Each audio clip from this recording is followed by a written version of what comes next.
Hello and welcome to SaltWire today for Thursday, October 20th. I'm your host, Kate Walker. The audio of a controversial conference call between RCMP Commissioner Brenda Lucki and Nova Scotia Mounties pertaining to the 2020 Portapique massacre has been released on the Mass Casualty Commission's website. You can hear the frustration in her voice as Commissioner Lucki spoke with members of the Nova Scotia RCMP just over a week after the mass shooting that left 22 people dead. Lucki claims she got a request from the Federal Public Safety Minister's office and flew it up the flagpole. While it isn't heard in the recordings, according to Nova Scotia RCMP members, Lucki's request was to include information about the type of firearms the gunman used. The request allegedly came hours before the news briefing, and the specific information was not included in the official statement. I feel really, I was very frustrated. Very disappointed, and I was feeling quite disrespected by what happened today and probably some of the stuff that's happened this week. Nova Scotia RCMP members have testified at the Commission that Lucki's comments pointed to improper political interference. During her testimony before the Commission in August, Lucki said there was no political pressure. On the calls, Lucki then turned the conversation to tie how the RCMP handled the aftermath of the mass shooting to politics. Does anybody realize what's going on in the world of handguns and guns right now?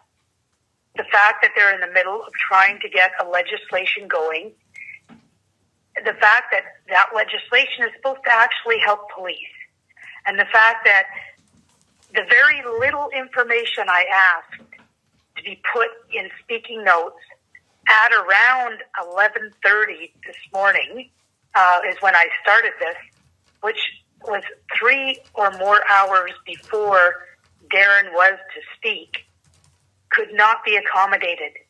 The 3 audio recordings released today are to be tabled as an exhibit at the Commission next week, when the public inquiry will host virtual proceedings on the matter on October 27th. The housing crisis continues in the province. In the newly released October 2022 rent report from rentals.ca, it shows rent in Nova Scotia is now higher than it is in Ontario. On the national rent rankings by city, Halifax is ranked 20 of 35. An average one-bedroom is $1,711. A two-bedroom is $2,169. According to the report, Nova Scotia had significantly higher average rents in September 2022 versus a year earlier, climbing from $1,810 per month to $2,453 per month, and is now higher than Ontario on average. Rental rates in our province have skyrocketed, increasing almost 36% from 2021. As far as the most popular cities in Canada on rentals.ca, Halifax is ranked number 3 of 25 based on online page views per listing in July, August, and September over the past 3 years. When it comes to the average rent and annual change in rent for both apartments and condominiums, Halifax's average rental rate is $2,052 per month, with a rent inflation of 13.8%. Residents have been displaced after a fire on Old Sambro Road in Halifax. Police say emergency crews were called to this apartment this morning just before 10 a.m. The Red Cross has been called in to assist people who live in the building. On arrival, crews encountered heavy fire on the second floor. They mounted an aggressive interior attack, which held the fire to the unit of origin. Total firefighters on scene are about 20.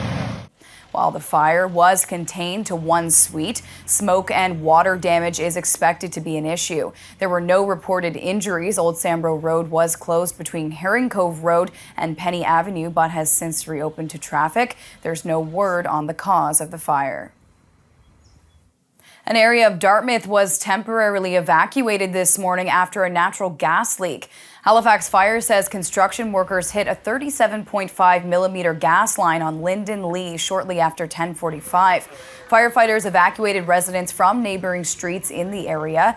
Traffic on Portland Street was closed at the intersection of St. George's Lane, Pleasant Street, James Street, and Old Ferry Road. Traffic on Pleasant Street was closed at Old Ferry Road. Crews say Heritage gas workers arrived on the scene and pinched off the leaking pipe, at which point people were allowed back in their homes. There were no reported injuries.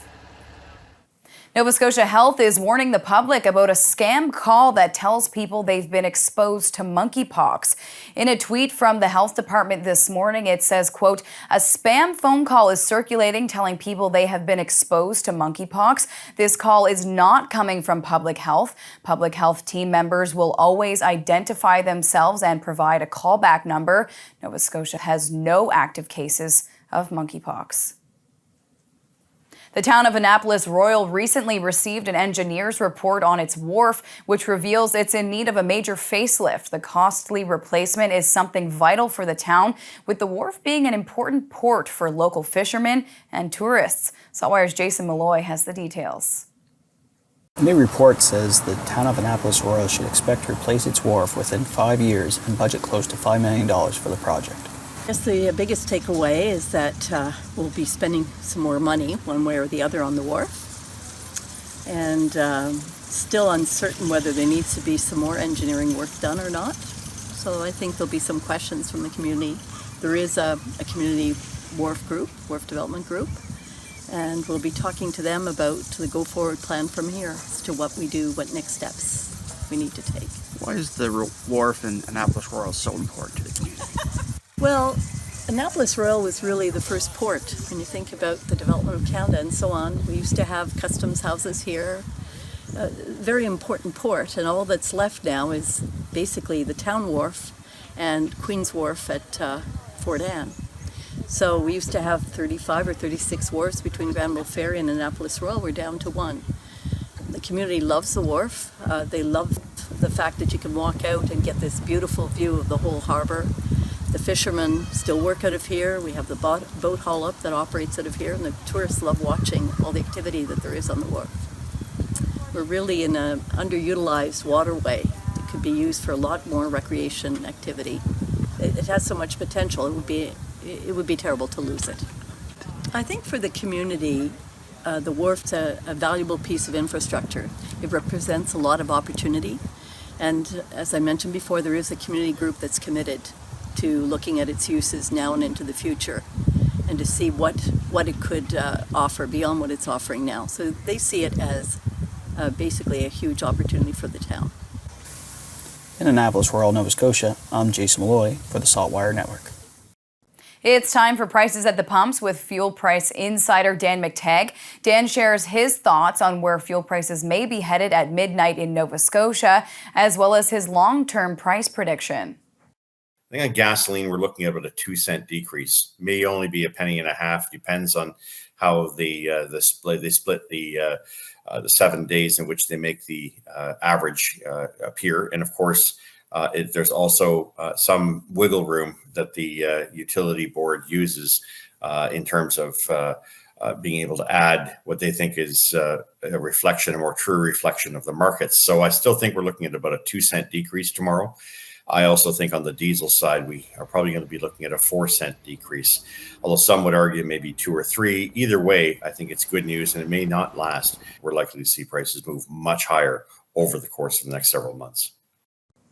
And Dan will be back next Thursday on Prices at the Pumps.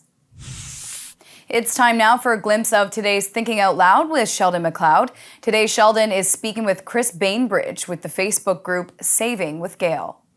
What would you like them to know about the availability, the ability to be able to save at the grocery store now? Well, you really have to watch your sales, you watch your markdowns. Markdowns are a wondrous thing, especially with these a product changes in size or an ingredient and whatnot. And you can get, I just happened to be at the Walmart yesterday, and the Great Value pasta is not being carried anymore. Not in this particular Walmart. I got pasta for 70 cents. Big, huge bag, 70 cents. You know, I scooped a whole bunch of those up, left some for other people because you can't take it all. And you have to watch for those sales. You watch for the coupons, watch for the markdowns, and of course, keep your eye on our group, Saving with Gail, and you can see where others have found the deals to help you save those pennies. You said don't take it all. Is that an unwritten rule, or is that written down somewhere? That's an unwritten rule. Honestly, if there's 10 packages of pasta on the shelf, I don't need 10. I could probably use them at some point in time, but I'm going to leave some for somebody else. If there's 3 packages on the shelf, okay, that's fine. I'm going to use those 3. Is you can't take all of it if you're not going to use it, or share it with other people. If you're just storing it in your cupboard to have it because it was on sale, that's not really beneficial to you because you're not going to use it. It's not beneficial to other people because now they can't have it either. And for Sheldon's full conversation, head to the opinion section of SaltWire.com. Time now for the Atlantic Sports Wire, presented by Scott Squires. Sports can take you a lot of places in life. It can take you around the world. And in the case of Alex Bouchard, it's taken him to Prague in the Czech Republic. Alex, tell me about the experience. What's it like playing lacrosse in Prague? I mean, even if you told me half a year ago I'd be playing lacrosse in Prague, I wouldn't believe it. It's an unbelievable experience and a pretty special opportunity. Certainly for the first week or two, it's hard to process. The first day we got there, we jumped right into a game, and I mean, it's awesome. It's a great way to keep us active. The teammates great, the team's great, and yeah, I couldn't be happier right now. You're from Windsor Junction in Nova Scotia, just outside Halifax. You played for the Sackville Wolves. You're now going to St. Lawrence University in upstate New York. But what was it like when you first got in Prague and you got out around looking at the city, looking at the architecture? What was that like? So the team I play for is called Zabraslav, or Lacrosse Zabraslav. It's a town just outside of Prague where I'm currently. The big thing I've found here actually is pictures don't do it justice. There have been some sites that I've seen where you take a picture, but you really got to be there to see it. I mean, the architecture, anywhere you go around the city, you look around and it's got this kind of ancient architecture and really cool designs and buildings and lots of cool little shops and cafes. You're walking around the city just kind of taken aback. And I've been here for about a month and a half now, and that feeling still hasn't gone away. I'm walking around and I'm like, wow, this is unreal. Just an incredible experience for Alex Bouchard. In Halifax, I'm Scott Squires for the Atlantic Sports Wire.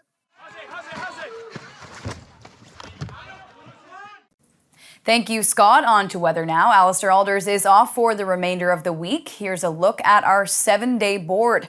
Mostly cloudy to finish off the work week tomorrow. Then rain expected Saturday. Sunday mostly cloudy. Then rain forecasted Monday through Thursday next week with temperatures in the high teens.